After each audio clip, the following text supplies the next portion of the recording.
যে শিবিরকে শিবির বললে সমস্যা কোথায়? দেখুন, শিবিরকে শিবির বললে আসলে কোনোই সমস্যা নাই, কিন্তু সেই শিবিরকে শিবির বলে যদি আপনি ভিক্টিমাইজ করতে চান, তাকে যদি নিপীড়িত করতে চান, তাহলে কিন্তু সমস্যা। এবং আমরা সেই সমস্যাটাকেই অ্যাড্রেস করি।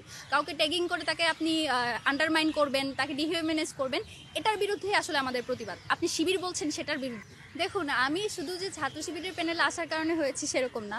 গত দীর্ঘ 1 বছর যাবৎ আমরা ইনকিলাব মঞ্চ কিন্তু বাংলাদেশের স্বাধীনতা সার্বভৌমত্বের সাথে যে কাজগুলো আমাদের রাজনৈতিক দলগুলোর করার কথা ছিল, বিএনপি, জামাত, এনসিপি, তাদের করার কথা ছিল, সেই কাজগুলো আমাদেরকে করে যেতে হয়েছে। কারণ আমরা আসলে জুলাই থেকে উঠে আসা সংগঠন, আমরা প্রত্যেকজন জুলাইকে ভীষণভাবে ধারণ করি। জুলাইকে বাঁচিয়ে রাখার স্বার্থে, বাংলাদেশের সার্বভৌমত্বের স্বার্থে আমাদেরকে কথা বলতে হয়েছে। স্টিল আমাদেরকে তারা বারবার ফ্রেমিং করার চেষ্টা করেছে জামাতের বি টিম, এক্সেট্রা শিবির, এইসব বলে। অথচ আমাদের ইনকিলাব মঞ্চের যে প্রধান থেকে শুরু করে আমাদের এখানে বলাই ছিল যে আপনারা যে কেউ আসতে পারেন। যেমন আমাদের সাথে ছাত্রদলও কিন্তু কাজ করেছে। পরবর্তীতে হয়তো তাকে সে নিজেই এটা জানায় যে ছাত্রদলে তার থাকতে সমস্যা হচ্ছে আমাদের সাথে থাকার কারণে, এই জন্য তাকে যেতে হচ্ছে, এই ধরনেরও কথা এসেছে। তো ব্যাপারটা হচ্ছে ট্যাগিংয়ের যে ব্যাপারটা, ট্যাগিং করলে মানুষকে ভিক্টিমাইজ করা খুবই ইজি। তাই এটা হচ্ছে যারা ক্ষমতার অপব্যবহার করতে চায় তাদের জন্য এটা মুখ্যম অস্ত্র, যে যার প্রতিপক্ষ রয়েছে তাদেরকে ট্যাগ করা। এখন দেখুন, তারা যে ন্যারেটিভটা বানাতে চায় যে শিবিরকে শিবির বললে সমস্যা কোথায়? দেখুন, শিবিরকে শিবির বললে আসলে কোনোই সমস্যা নাই, কিন্তু সেই শিবিরকে শিবির বলে যদি আপনি ভিক্টিমাইজ করতে চান, তাকে যদি নিপীড়িত করতে চান, তাহলে কিন্তু সমস্যা। এবং আমরা সেই সমস্যাটাকেই অ্যাড্রেস করি। কাউকে ট্যাগিং করে তাকে আপনি আন্ডারমাইন করবেন, তাকে ডিহিউম্যানাইজ করবেন, এটার বিরুদ্ধেই আসলে আমাদের প্রতিবাদ। আপনি শিবির বলছেন, সেটার বিরুদ্ধে না।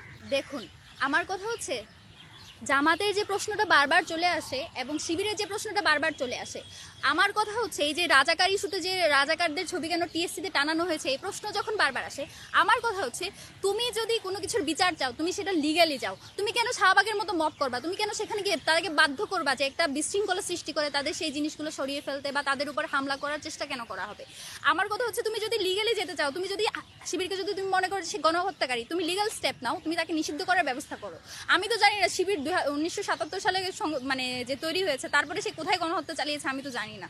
তারপরেও যদি তাদের কোনো কনসার্ন থাকে, তাদের যদি ডকুমেন্টস থাকে, তারা মামলা করুক, তারা লিগালি যাক। তারা যদি লিগালি যদি এই জিনিসটা যদি ভ্যালিডিটি থাকে, আমি অবশ্যই পাশে থাকবো। ইভেন 71-এর গণহত্যা, 90-এর 75-এ যে হচ্ছে আমাদের অনেককে খুন করা হয়েছে, এবং তারপরে হচ্ছে আমাদের 24-এর গণহত্যা, তারপর 13-এর হচ্ছে শাপলা, মোদি বিরোধী আন্দোলন, প্রত্যেকটা গণহত্যার জন্য তো আমি বিচার চাই। তারা সেই প্রত্যেকটা বিচার যদি লিগাল হতে যায়, সেখানে অবশ্যই আমার সাপোর্ট পাবে। এখানে আসলে আমি কার সাথে জোট করছি, কি হচ্ছি, ইভেন এটাও জানিয়ে রাখি, আপনারা যদি লিগালি গিয়ে যদি শিবিরকে নিষিদ্ধ করতে পারেন, আমি তার সাথে আর জোট করবো না। এখন তো তারা নিষিদ্ধ সংগঠন নয় যে আমি তার সাথে জোট করতে পারবো না। আমি এখনো পর্যন্ত কারো কাছে এই কথা শুনতে পাইনি। শুধুমাত্র যারা আদর্শিকভাবে শিবিরকে হচ্ছে ডিনাই করে বা আদর্শিকভাবে যাদের ওদের সাথে দ্বন্দ্ব রয়েছে, এই ছাড়া সাধারণ কোনো শিক্ষার্থীর মুখে আমি এই কথা শুনতে পাইনি। এবং এটা সবচেয়ে বড় প্রমাণ তো আমি তো যেভাবে চলাফেরা করি, সবাই যেমনি বলে যে শিবির আসলে সবাইকে হিজাব করতে বাধ্য করা হবে, চলাফেরা বন্ধ করা হবে, আমি তো তাদের সাথে রাতে 11:30 পর্যন্ত বাইরে থাকছি, প্রজেকশন মিটিংয়ে যাচ্ছি, বা আমি তাদের সাথে আসলে সত্যিকার অর্থে যেটা, এটা তাদের আসলে আইডিওলজির সাথে আমার আইডিওলজি ডিফার করে। স্টিল তারা কখনো আমার সাথে ডমিনেটিং বা আমার উপর কিছু চাপিয়ে দেওয়ার কিছুই করেনি। তাহলে আমি নিজে যে এখানে এক্সপিরিয়েন্স করছি, সেখানে আসলে বাকিদের আসলে বলার কি থাকে, কোনো স্পেস থাকে কিনা, সেটাও প্রশ্ন থাকে।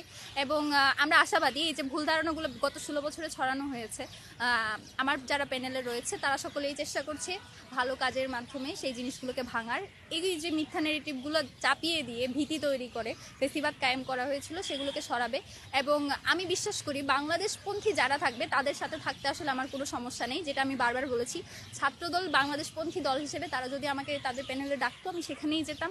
বাকশাস আমাকে ডেকেছিল, কিন্তু মুক্তিযুদ্ধ পদের জন্য অ্যাপ্রোচ করেনি, সেজন্য আমি যেতে পারিনি। তো এখানে আসলে আমি কাদের সাথে যাচ্ছি, তাদের সাথে আমার কি আইডিওলজিক্যালি সেম কিনা, এইটা আসলে ভ্যালিড প্রশ্ন না। ছাত্রদল বাংলাদেশপন্থী দল হিসেবে তারা যদি আমাকে তাদের প্যানেলে ডাকতো, আমি সেখানেই যেতাম।